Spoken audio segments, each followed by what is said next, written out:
Ողջույն, ձեզ էլ Լիլիթ Մանասյանն է։ Այս հետաքրքիր նախագծի շրջանակներում ես ձեզ կպատմեմ մեր տանը գտնվող մի հրաշագեղ կժի մասին։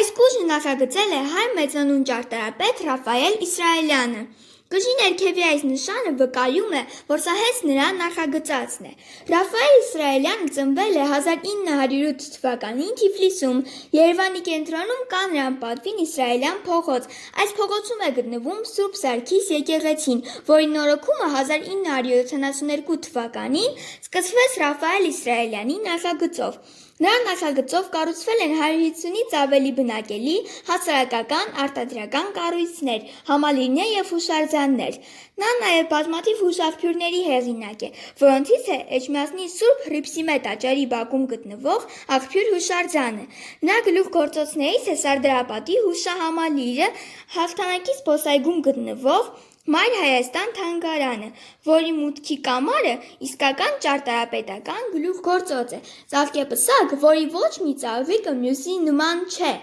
անկրկնելի է։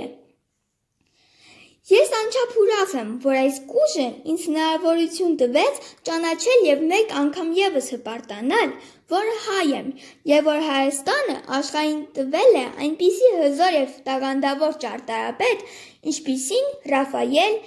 Իսրայելյանն է։